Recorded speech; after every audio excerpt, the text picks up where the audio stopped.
Allô? J'écoute. Allô? J'écoute. Vous êtes déçu? Allô? J'écoute. On vous a trompé? Allô? J'écoute. Pas d'envie de vivre?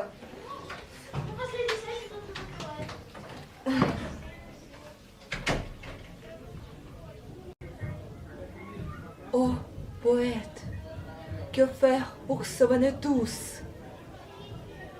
Donnez un signe.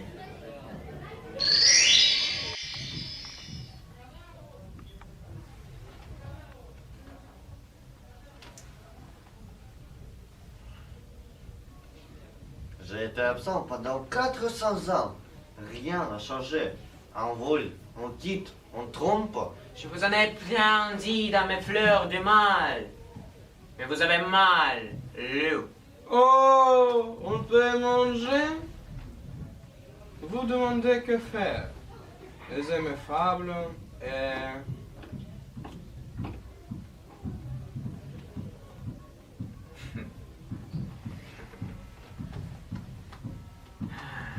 et en tirer les leçons. Pardon, monsieur.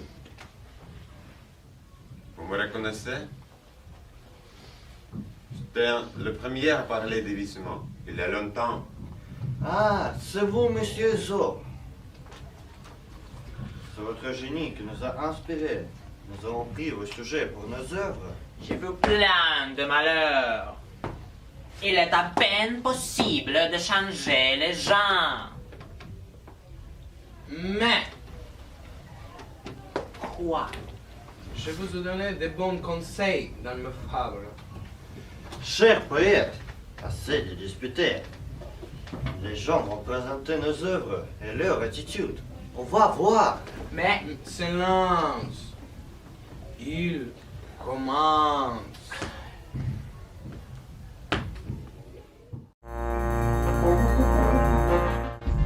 Bonjour, chers spectateurs de notre 7e Festival de la poésie française, Patrimoine. Cette année, notre festival est consacré à Jean de La Fontaine et à Charles Baudelaire. Nous remercions les élèves et les professeurs de leur participation. Nous remercions le jury du festival. Maintenant, on va admirer les meilleures récitations et les meilleures représentations théâtrales. On vous présente avec plaisir le premier prix et le lauréat de la catégorie récitation pour les élèves de 6e et 8e classe. Le troisième prix dans cette catégorie est attribué à Walfowska Jedwiga, gymnase numéro 2. Jean de La Fontaine, un fou et un sage.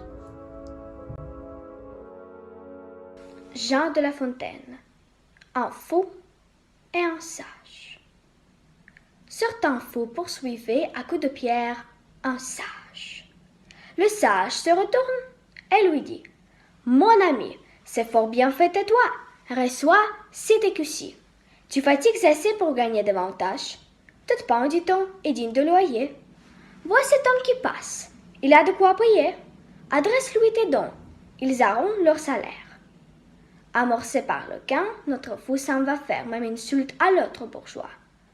On ne le payait pas en argent, cette fois. Mort estafié à court. On vous zappe notre homme, on vous l'échine, on vous l'assomme. Auprès des rois, il est de pareils fous. À vos dépens, ils font rire le maître. Pour réprimer leur babile, irez-vous les maltraiter? Vous n'êtes pas peut-être assez puissant. Il faut les engager à s'adresser à qui peut se venger. Le deuxième prix dans la catégorie récitation est attribué à Martin Chaz Anastasia, école numéro 485. Jean de La Fontaine, les Corbeaux et les Renards.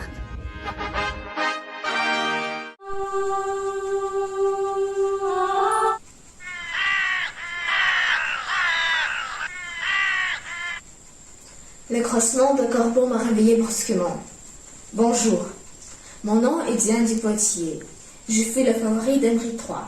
Il y a bien longtemps, mon portrait traînait fièrement sur le mur du palais parisien. De tous ces grands hommes racontés, mon préféré reste toujours dans Jean de La Fontaine. Je me souviens de ce jour de 1668 où il a lu ces merveilleuses fables du corbeau et du renard. L'avez-vous déjà entendu? Pas encore? Laissez-moi vous la raconter. Maître Corbeau sur un arbre perché, tournait en son bec à fromage. Maître Renard parle de relécher, lui tient à peu près son langage. Et bonjour, monsieur de Carbeau, que vous êtes joli, que vous me semblez beau sans mentir si votre ramage se rapport à votre plumage. Vous êtes le phénix des hôtes de ce bois. À ce mot, le corbeau ne sont pas de joie, et pour montrer sa belle voix, il ouvre un large bec et laisse tomber sa proie. Le renard s'en saisit et dit: mon bon monsieur, apprenez que tout flatteur vit aux dépens de celui qui l'écoute. Cette leçon vaut bien un fromage sans doute.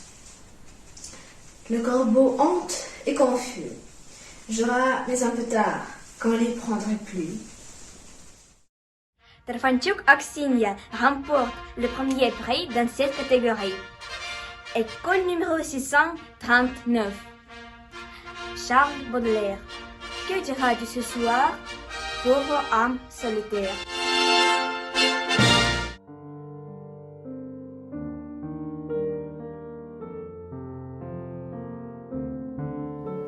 Bonjour, je m'appelle Aksinia Trofanchuk. Je vais réciter le poème de Charles Baudelaire.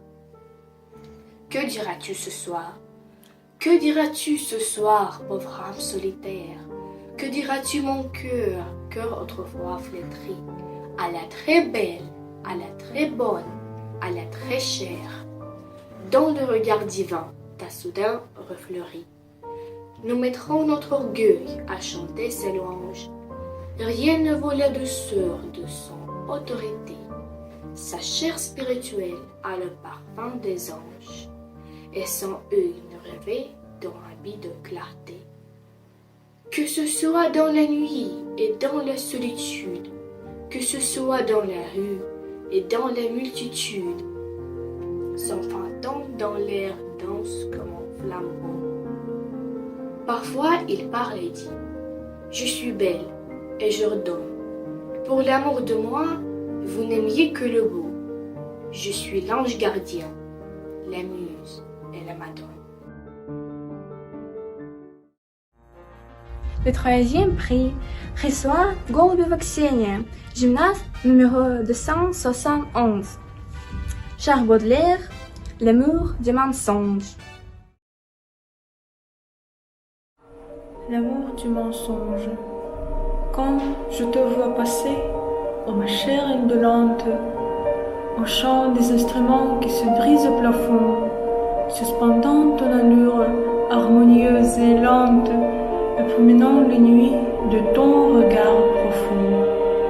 Quand je contemple au feu du gaz qui le colore, ton front pâle embelli par un morbide attrait, où les torches du soir allument une aurore, et tes yeux attirants comme ceux d'un portrait. Je me dis qu'elle est belle, bizarrement fraîche, le souvenir massif, royal, lourd de tour, la couronne et son cœur meurtri comme une pêche, et mûr comme son corps pour le savant amour. Es-tu le fruit d'automne aux saveurs souveraines? Es-tu basse funèbre attendant quelques pleurs, parfum qui fait rêver aux oasis lointaines, oreiller caressant, aux corbeilles de fleurs? Je sais qu'il est des yeux des plus mélancoliques qui ne recèlent point de secrets précieux. Vos écrins sont joyeux, médaillons sont reliques, plus vides, plus profonds que vous-même.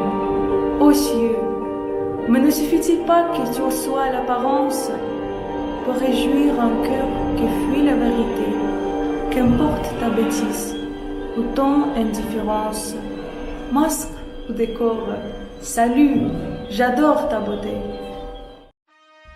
Le deuxième prix dans cette catégorie est attribué à Goubareва Sofia, école numéro 328.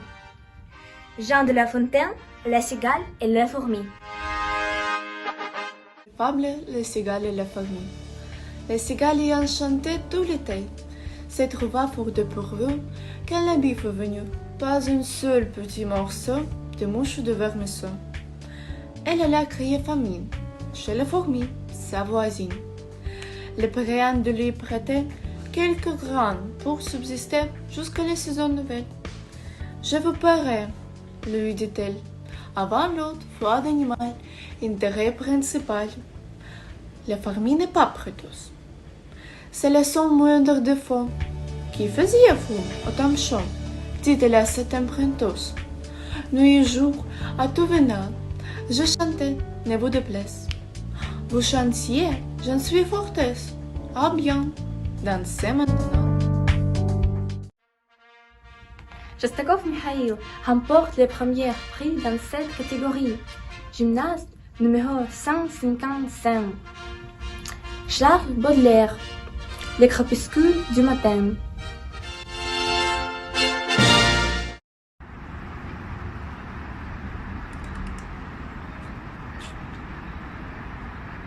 Charles Baudelaire, Le crépuscule du matin. La Diane chantait dans les cours des casernes. Et le vent du matin soufflait sur les laternes. C'était l'heure où les sons des rêves malfaisants dorment sur leur oreiller les prunes adolescents. Ou, comme un œil sanglant qui palpite et qui bouge, la lampe sur le jour fait une tache rouge. Où l'âme, sous le poids du corps revêche lourd, imite les combats de la lampe et de jour.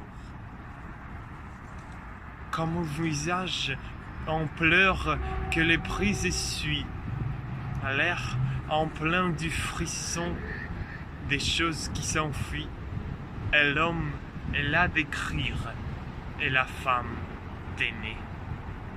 La maison, ça et là, commençait à fumer.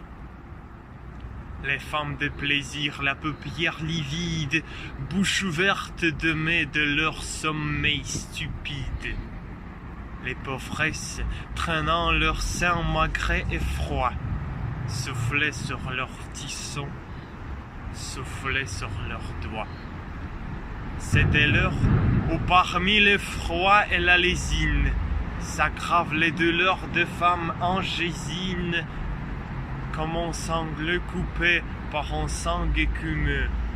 Le chant du coq au loin déchirait l'air brumeux.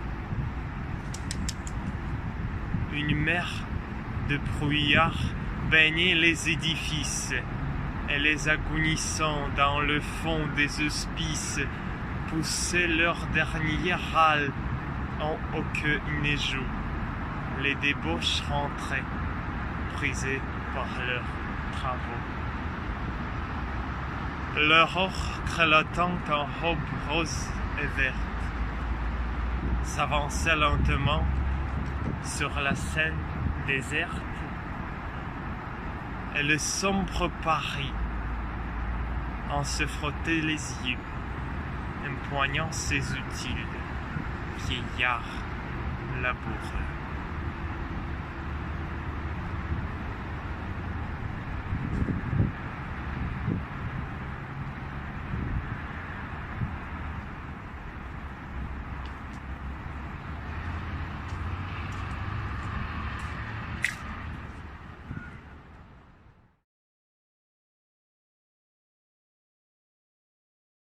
Несколько слов о том, что мы собираемся представить в этом году для нашего внеконкурсного участия в фестивале «Патримон».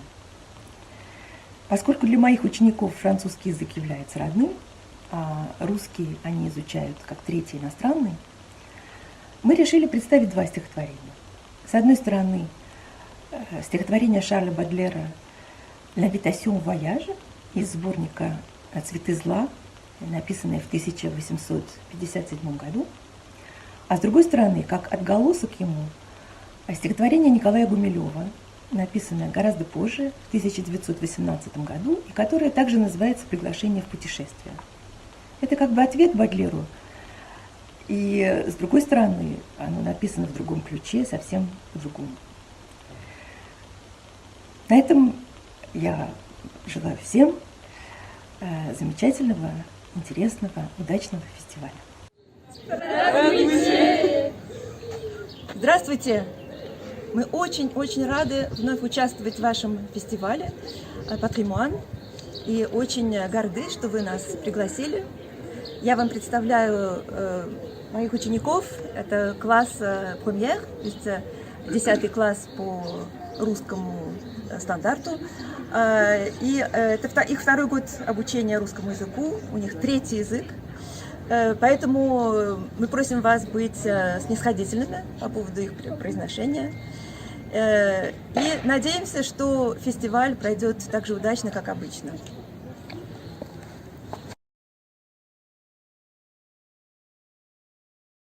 Enfant, ma sœur, songe à la douceur d'aller là-bas vivre ensemble, aimer à loisir. Aimer et mourir au pays qui te ressemble, les soleils mouillés de ces ciels brouillés. Pour mon esprit ont les charmes si mystérieux de tes traîtres yeux, brillants à travers leurs larmes. Là, tout n'est qu'ordre et beauté, luxe, calme et volupté. Des meubles luisants, polis par les ans, décoreraient notre chambre. Les plus rares fleurs, mêlant leurs odeurs aux vagues senteurs de l'ambre. Les riches plafonds, les miroirs profonds. La splendeur orientale, tout y parlerait. à l'âme en secret sa douce langue natale. Là, tout n'est qu'ordre et beauté, luxe, calme et volupté. Vois sur ces canaux dormir ces vaisseaux dont l'humeur est vagabonde, c'est pour assouvir ton moindre désir, qu'ils viennent du bout du monde. Les soleils couchants revêtent les champs. Les canaux, la ville entière, d'hyacinthe et d'or, le monde s'endort dans une chaude lumière.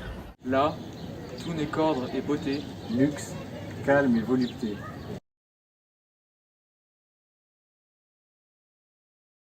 Уедем, бросим край до кучни и камени города. Где вам и холодно, и скучно, и даже страшно иногда. Нежные цветы и звезды ярче.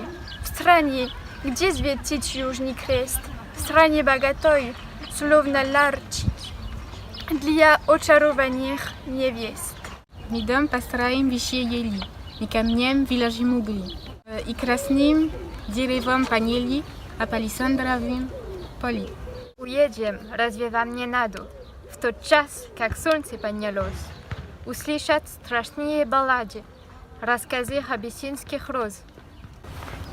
О древних сказочницах, о львах в короне и цветов, о черных ангелах, о птицах, что гнезда вьют сред облаков. И буду приезжать к нам в гости, когда весной пойдут дожди. Выбора из слоновой кости, великолепные вожди. А вы будете цветом, и я вам подарю газель с такими нежными глазами, что, кажется, поет зверей. Или птицу райскую, что краще, и огненных зорниц и роз, порхат над темно-русой вашей чудесной шапочкой волос. Когда же смерть, грустя немного, скользя по роковой меже, войдет и станет у порога, мы скажем смерти. Как? Уже? И не тоскуя, не мечтая, пойдем высокий Божий рай, с улыбкой ясной узнавая повсюду нам знакомый край. До свидания! Passons à la catégorie représentation théâtrale pour les élèves de 7e et 8e classe. Le troisième prix dans cette catégorie est attribué à l'école numéro 26, Jean de La Fontaine, La cigale et la fourmi.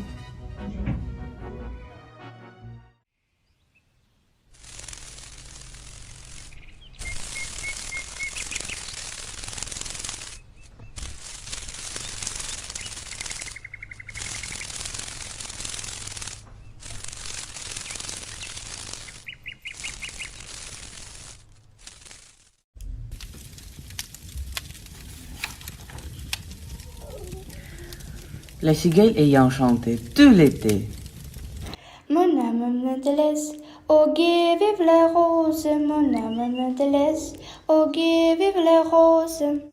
Je ne sais pas pourquoi, vive la rose et le lilas.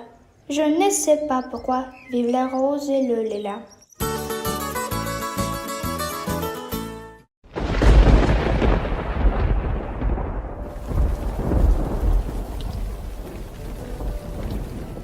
Se trouva fort dépourvu quand le bise fut venu.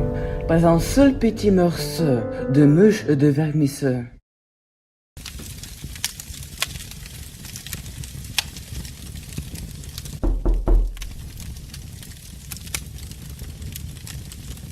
Elle alla crier famine chez la fourmi sa voisine, les priant de lui prêter quelques grains pour subsister jusqu'à la saison nouvelle. Je vous paierai, Lui dit-elle. avant le foi d'animal, intérêt et principal. La fourmi n'est pas prêteuse, c'est le son moindre défaut. Que faisiez-vous à ton chat? Dit-elle à cette emprunteuse. Nuit et jour, à tout venant, je chantais, ne vous déplaise.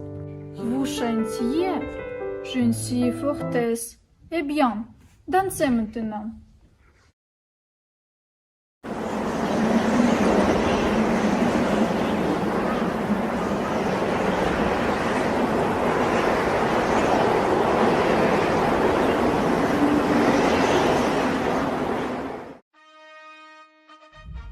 Le gymnase numéro 155 reçoit le deuxième prix. Jean de La Fontaine, La cigale et la fourmi.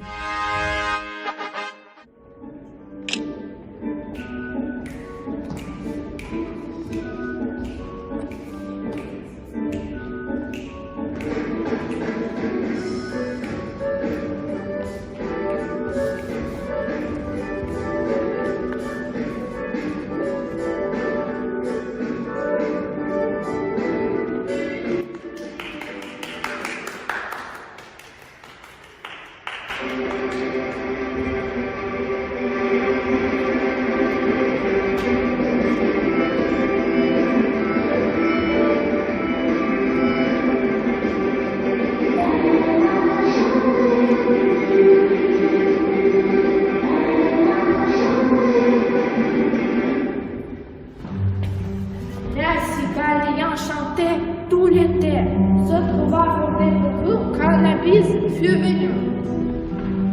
Pas un seul petit morceau de mouche de vermisseau.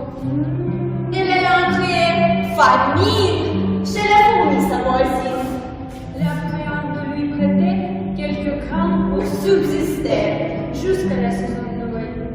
Je vous paierai, lui dit-elle, avant le foie d'animal, intérêt principal. La fourmi n'est pas prêteuse, c'est le son moindre défaut. Que faisiez-vous au temps chaud?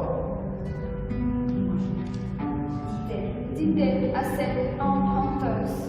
Nuit et jour, à tout venant, je chantais, ne vous déplaise. Vous chantiez, j'en suis fortesse. Eh bien, dansez maintenant.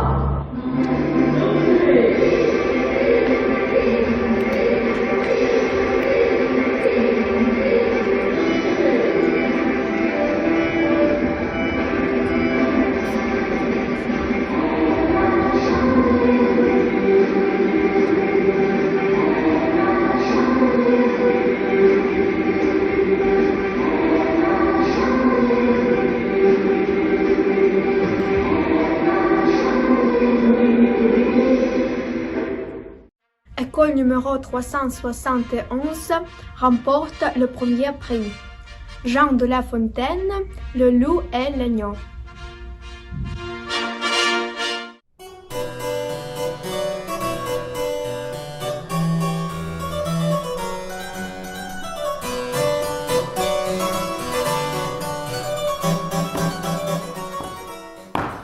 La Fontaine, le loup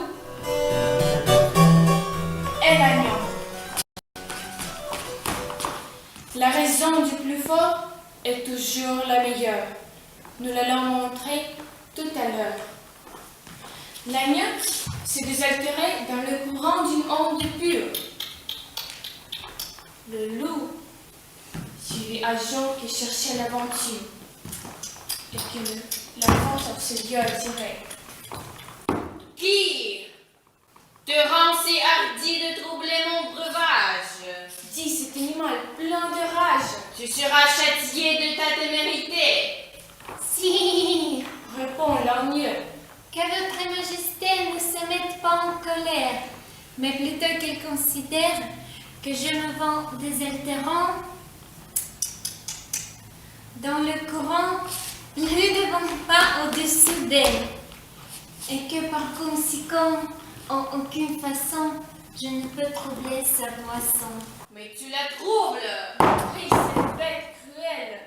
Et je sais que de moi, tu me dis l'an passé.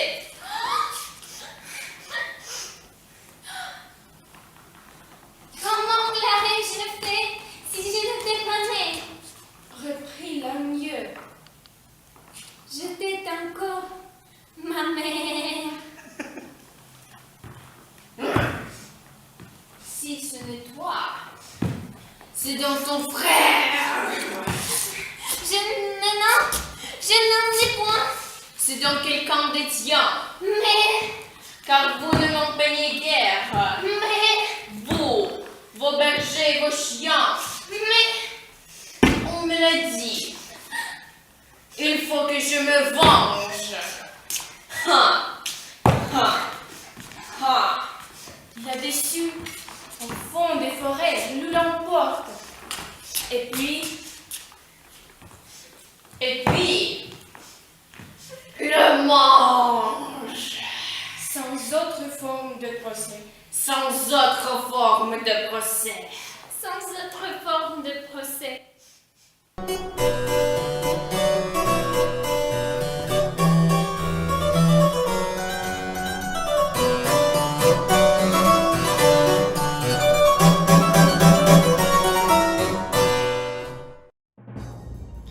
Passons à la catégorie représentation théâtrale pour les élèves de 9e et 10e classe. Le 3e prix est attribué à l'école numéro 271. Jean de La Fontaine, La Chauve-souris et Deux Belettes.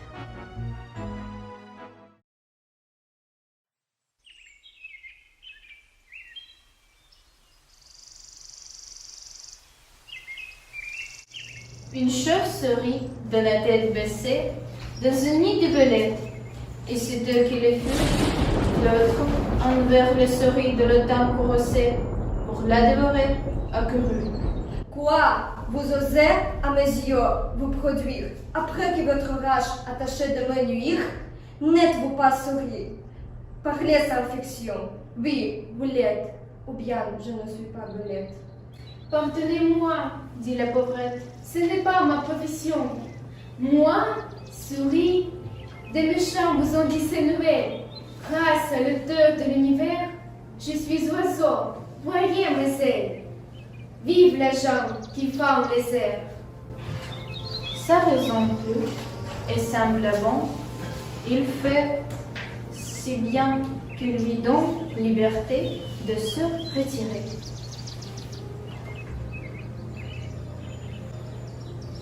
Deux jours après, notre tordi, aveuglement va se fourrer chez une autre volette aux oiseaux en nid. La voilà, derechef, en danger de sa vie, la dame du logis avec un long de œufs, sans aller la croquer en qualité d'oiseau, car on protesta qu'on lui faisait outrage. Moi, pour tel passé, vous n'y regardez pas. Qui fait l'oiseau? C'est le plumage. Je suis souris. Vive les rats. Jupiter confonde les chats. Par cette adroite repartie, elle soit deux fois sa vie. Plusieurs se sont trouvés qui d'échappent changeant au danger, ainsi qu'elles ont souvent fait la figue. Le sage dit selon les gens. Vive la loi, vive la ligne. École numéro 371 remporte le deuxième prix. Jacques Prévert pour faire le portrait d'un oiseau.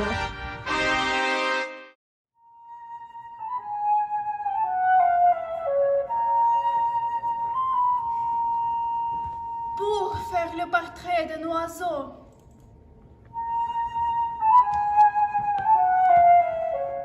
Pour faire le portrait d'un oiseau. Pour faire le portrait d'un oiseau.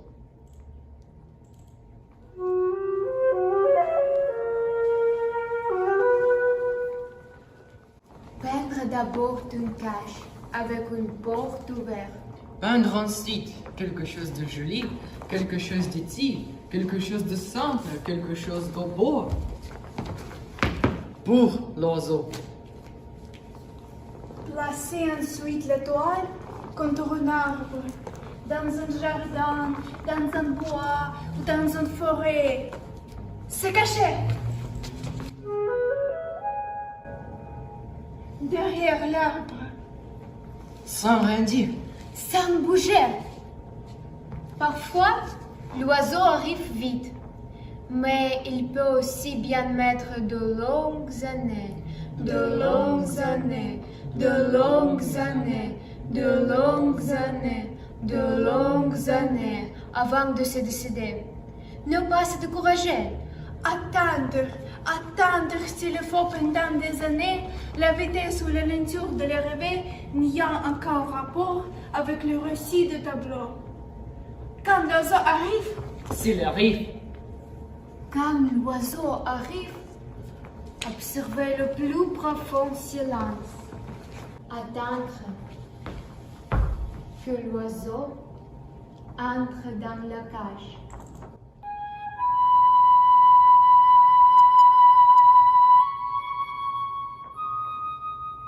Et quand il est entré, fermez doucement la porte avec le pinceau. Et puis effacez un an des barreaux et ayant soin de ne toucher aucune de plus de l'oiseau. faire ensuite le portrait de l'arbre. et choisissant la plus belle de ses branches, Peindre aussi le vert feuillage et les fraîcheurs du vent. le péchir du soleil, Et le bruit des bêtes de l'herbe Et les bruits des bêtes de l'herbe dans la chaleur de l'été. dans la chaleur de l'été.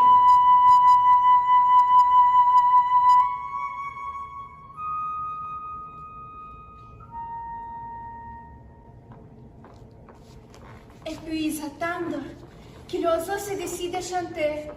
Si l'oiseau ne chante pas, c'est mauvais signe. Si, que le tableau est mauvais.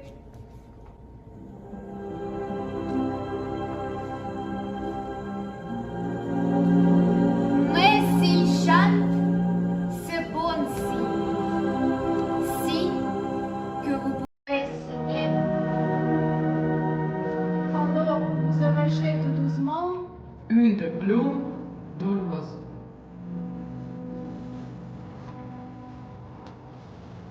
Et vous écrivez votre nom dans un coin du tableau.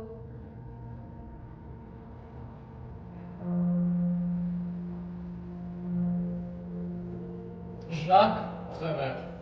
pour faire le portrait d'un oiseau.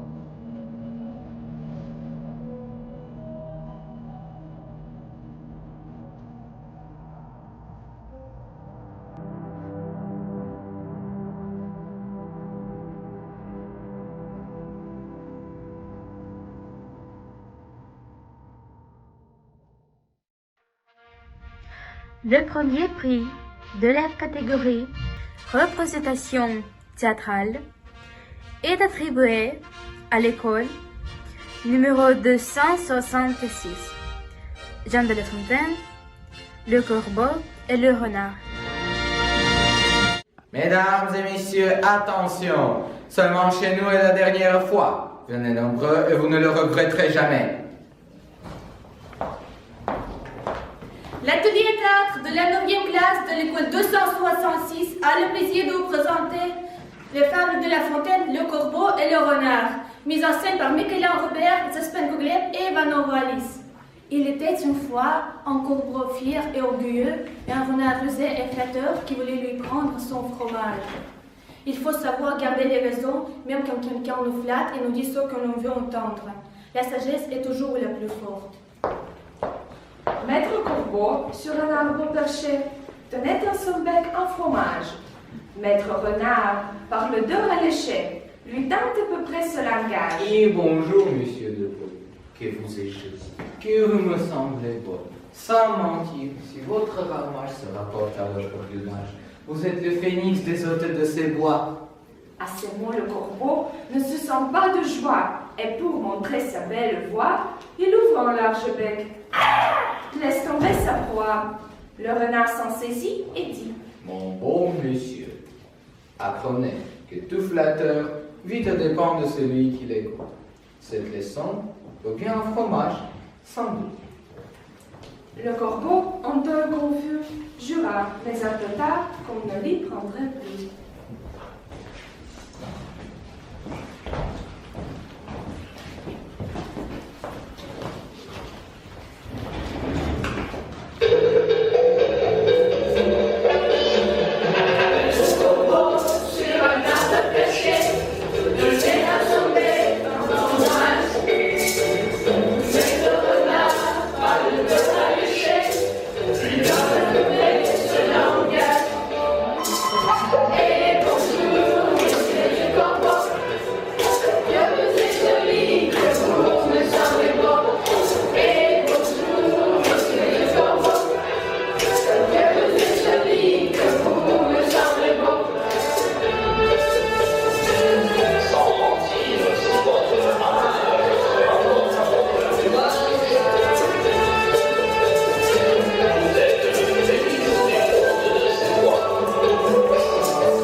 Здравствуйте! Вас приветствует средняя школа номер 38 города Могилева, Беларусь. Bonjour. И мы с удовольствием принимаем участие в фестивале французской поэзии «Les cigales et la fourmi» Jean de La Fontaine.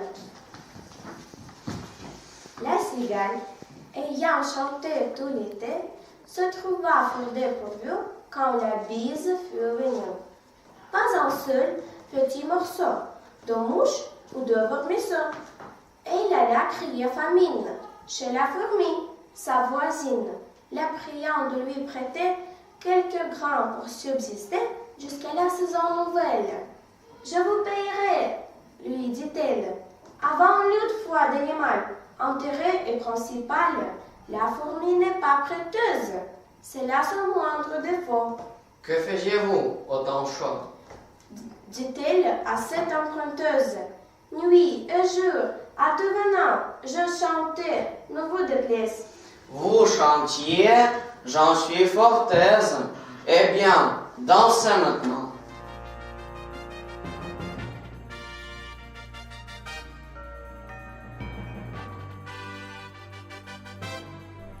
Добрый день, замечательные наши участники фестиваля.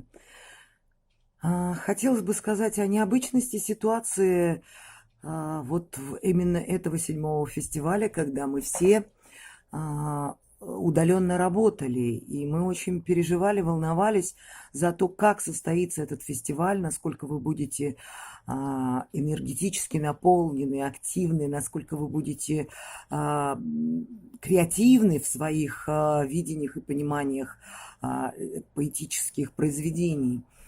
Но удивительным образом оказалось, что вы способны вот настолько быть яркими, оригинальными при прочтении этих произведений. А в этом году наш фестиваль посвящен юбилейным датам, и Ла Фонтена, где присутствуют басни и достаточно такие яркие персонажи, острые, характерные, где существуют различные животные, насекомые, и это требует тоже своих образов и характеров, и мы их увидели, и это очень приятно. Потому что вы постарались это и костюмировать, и как-то обозначить, и голосово. Это тоже интересный подход, достаточно креативный. И, конечно, это Бодлер, Шарль Бодлер, которого мы знаем как философского поэта, как интересного автора в плане каких-то, может быть, мистических вещей. И мы увидели вот этот взгляд образной художественности, тоже был в произведениях. И хотелось бы это отметить, как вы могли увидеть и подметить художественный образ в его стихе. За это вам просто отдельное спасибо. И хочется отметить, что никакая пандемия на творческий момент не повлияла. Вы также интересные, энергетически наполненные, также креативно мыслящие и творящие люди. И это замечательно. И хочется только сказать, что фестивалю быть вот таким же творческим, таким же наполненным мыслями, чувствами и бурлящими фантазиями и вашим воображением. Спасибо вам за это огромное. Спасибо. До следующего фестиваля. Bonjour à tous, très chers amis et organisateurs du festival. Je suis très heureuse de participer en tant que membre du jury et en tant que Française à ce festival qui fait connaître la poésie française aux écoles russes. J'ai eu beaucoup de plaisir à écouter et à regarder les travaux des élèves, et j'ai été frappée par la sensibilité, l'imagination et le talent des participants. L'idée de théâtralisation des fables de La Fontaine redonne une vie et une actualité à ce répertoire et ouvre de nouvelles possibilités. Chacun, avec sa sensibilité, les interprète avec talent et fantaisie. Il y avait vraiment des représentations très touchantes. Je sais qu'en Russie, le théâtre est une tradition, la poésie aussi.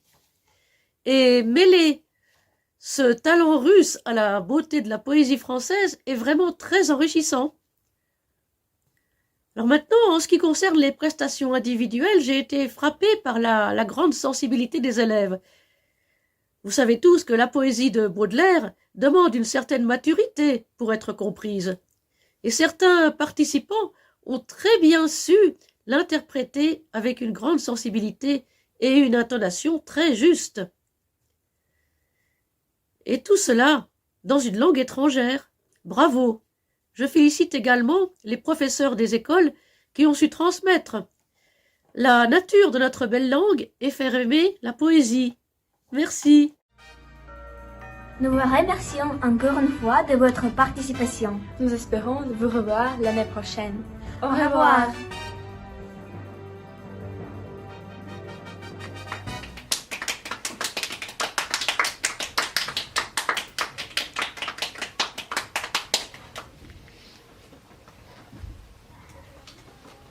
Êtes-vous d'accord que ces gens n'ont pas de vices? Ils ne feront rien de mal dans leur vie. Oui, oui. Peut-être, après avoir lu nos œuvres, ils ont compris le bien et le mal. Ouais. Je les adore. Ils sont innocents. Évitons les tables. Mais vous êtes fous. Nous sommes les fantômes. Il est temps de partir. Chers poètes, je vous remercie pour vos poèmes et fables. C'était une bonne leçon pour nous. Adieu. Adieu. Et soyez heureux.